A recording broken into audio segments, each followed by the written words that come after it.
സംസ്ഥാനത്ത് ഇടതുമുന്നണിയുടെ തുടർഭരണമാണ് നടക്കുന്നത്. മുഖ്യമന്ത്രി പിണറായി വിജയന്റെ രണ്ടാം ടേം. അദ്ദേഹം നിരവധി കാര്യങ്ങൾ സമൂഹത്തിന് വേണ്ടി ചെയ്യുന്നുണ്ട്. അപ്പോഴൊക്കെയും പ്രതിപക്ഷ പാർട്ടികളും വലതുപക്ഷ മാധ്യമങ്ങളും അദ്ദേഹത്തെ നിർത്തിപ്പൊരിക്കാറുണ്ട്. പറയുന്ന ഒരു ഉദാഹരണം, പശ്ചിമ ബംഗാളിൽ CPM-ന് 30 വർഷത്തോളം, അതായത് 3 പതിറ്റാണ്ടോളം തുടർഭരണം ലഭിച്ചപ്പോൾ പാർട്ടി നശിച്ചുപോയെന്നാണ്. അതായത് കമ്മ്യൂണിസ്റ്റ് പ്രസ്ഥാനം ബംഗാളിൽ നശിച്ചുപോയി. അതുപോലെ CPM-ന് തുടർഭരണം കിട്ടിയപ്പോൾ സംസ്ഥാനത്ത് CPM നശിച്ചു. സംസ്ഥാനത്ത് വികസനങ്ങളില്ല. മുഖ്യമന്ത്രി വികസന വിരോധിയാണ്. മുഖ്യമന്ത്രി പറയുന്ന വികസന കാര്യങ്ങൾ സ്വന്തം കുടുംബക്കാർക്ക് വേണ്ടിയാണ് എന്നൊക്കെയാണ് ആക്ഷേപങ്ങൾ. അദ്ദേഹത്തിൻ്റെ കുടുംബത്തെ അടച്ചാക്ഷേപിക്കാത്ത ആളുകൾ കുറവാണ്. രാഷ്ട്രീയ നിരീക്ഷകരൊക്കെയും പിണറായി വിജയനെയും അദ്ദേഹത്തിൻ്റെ കുടുംബത്തെയും അടച്ച് ആക്ഷേപിക്കുന്നുണ്ട്. അദ്ദേഹത്തിൻ്റെ പ്രസ്ഥാനത്തെ അടച്ചാക്ഷേപിക്കുന്നുണ്ട്. അപ്പോഴാണ് കഴിഞ്ഞ ദിവസങ്ങളിൽ ശ്രദ്ധേയമായ ചില കമൻറ്റുകൾ സോഷ്യൽ മീഡിയയിൽ പ്രചരിക്കുന്നത്. അതിലൊന്ന് കൊമേഡിയൻ ലൂയിസ് CK പറയുന്ന ഒരു സ്റ്റോറി ഉണ്ട് എന്ന് തുടങ്ങുന്ന ഒരു കുറിപ്പാണ്. അദ്ദേഹം ഒരിക്കൽ വിമാനയാത്ര ചെയ്യുമ്പോഴുണ്ടായ സംഭവമാണ് ആ കുറിപ്പിന് ആധാരം.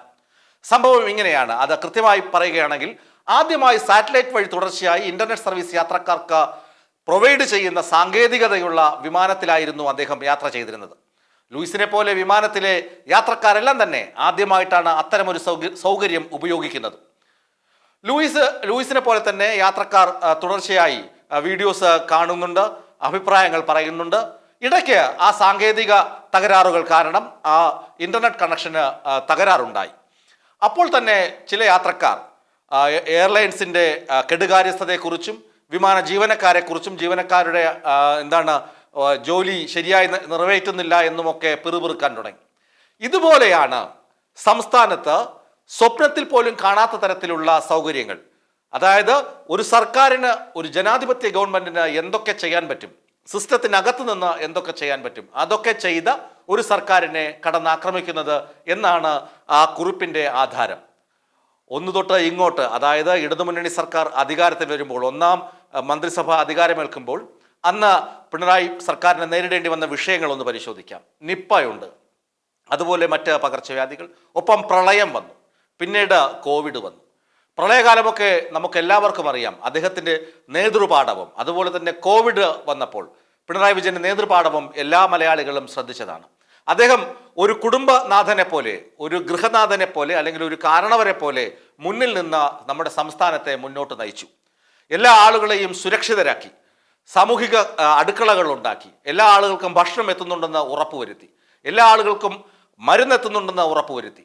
അങ്ങനെ ആ ലോക്ക്ഡൗൺ സമയത്ത് ഓരോ വീടുകളിലും കൃത്യമായ ഭക്ഷണ സാധനങ്ങൾ, കിറ്റുകൾ എത്തിക്കുന്നതിൽ അദ്ദേഹം ബദ്ധശ്രദ്ധനായിരുന്നു. അതുപോലെ തന്നെ രണ്ടാം പിണറായി സർക്കാർ വരുമ്പോൾ നിരവധി ക്ഷേമ പെൻഷനുകൾ, ഒന്നാം പിണറായി സർക്കാർ തുടങ്ങി വെച്ച സംഭവങ്ങൾ, അതായത് പുരോഗമനപരമായ സംഭവങ്ങൾ, ക്ഷേമ പ്രവർത്തനങ്ങൾ തുടർന്നു രണ്ടാം സർക്കാർ.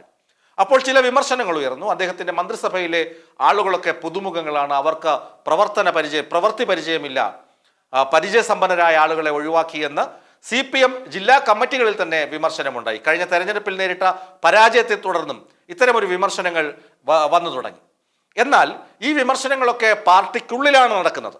അതായത് ജില്ലാ കമ്മിറ്റികളിൽ നടന്ന വിമർശനം, അത് പാർട്ടി സെക്രട്ടറിക്കെതിരെയാണെങ്കിലും, ഇടതുമുന്നണി കൺവീനർക്കെതിരെയാണെങ്കിലും, മുഖ്യമന്ത്രി പിണറായി വിജയനെതിരെയാണെങ്കിലും, അല്ല മറ്റ് മന്ത്രിമാർക്കെതിരെയാണെങ്കിലും, അല്ലെങ്കിൽ ശൈലി മാറ്റണമെന്ന ആരോപണം പോലും, അത് പാർട്ടിക്കുള്ളിൽ പാർട്ടി ഘടകങ്ങൾ ചർച്ച ചെയ്തതാണ്. അത് പാർട്ടിയുടെ കേഡർ സ്വഭാവം അങ്ങനെയാണ്. പാർട്ടി ജനങ്ങളുടേതാണ്, അണികളുടേതാണ്, നേതാക്കളുടേതല്ല എന്ന് നേതാക്കൾ തന്നെ പല ആവർത്തി പറഞ്ഞ് ഉറപ്പിച്ചിട്ടുള്ളതാണ്. ഞാൻ പറഞ്ഞു വരുന്നത് അതല്ല.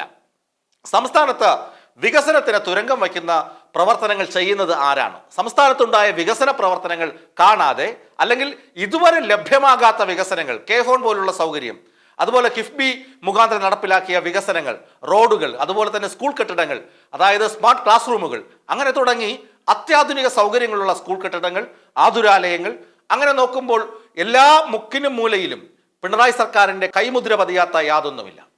നമുക്കറിയാം, ക്ഷേമ പെൻഷൻ, കുറച്ചുനാൾ ക്ഷേമ പെൻഷൻ വിതരണം മുടങ്ങി. അതിൻ്റെ കാരണം കൃത്യമായി സർക്കാർ ജനങ്ങളെ അറിയിച്ചു. ആ അറിയിപ്പിൽ വീഴ്ച വന്നുവെന്ന് പാർട്ടി കമ്മിറ്റികൾ കുറ്റപ്പെടുത്തുന്നുണ്ട്. ഏതായാലും അത് പാർട്ടിയുടെ കാര്യം. എങ്കിലും ആ പൈസ നൽകാൻ പറ്റാതെ പോയത്, കാലാനുസരണം നൽകാൻ പറ്റാതെ പോയത് കേന്ദ്ര ഫണ്ട് ലഭിക്കാത്തത് മൂലമാണെന്ന് സർക്കാർ വൃത്തങ്ങൾ തന്നെ പല ആവർത്തി പറഞ്ഞു. ഇപ്പോൾ ക്ഷേമ പെൻഷനുകൾ കൊടുക്കാൻ തുടങ്ങിയിട്ടുണ്ട്.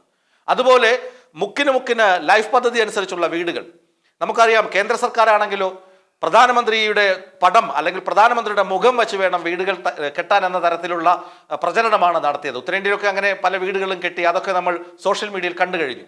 കേരളത്തിൽ അങ്ങനെയല്ല. ലൈഫ് മിഷൻ വഴി സർക്കാർ സാമ്പത്തിക സഹായത്തോടെ ലഭ്യമാകുന്ന വീടുകൾ എത്ര അടച്ചുറപ്പുള്ളതാണ്, എത്ര മനോഹരമാണ്. നമുക്കറിയാം കോൺഗ്രസ് സർക്കാരിൻ്റെ കാലത്തൊക്കെ ഉണ്ടായ സംഭവങ്ങൾ. അങ്ങനെ പല പല കാര്യങ്ങൾ, പല പല സംഭവങ്ങൾ. ഇങ്ങനെ അടച്ചുറപ്പുള്ള വീട് മുതൽ അത്യാധുനിക സൗകര്യങ്ങളുള്ള സ്കൂൾ കെട്ടിടം മുതൽ കളിക്കളം മുതൽ അങ്ങനെ നിരവധിയായ വികസന പ്രവർത്തനങ്ങൾ നാട്ടിന് സംഭാവന ചെയ്യാൻ രണ്ട് പിണറായി സർക്കാരുകൾക്ക് കഴിഞ്ഞു.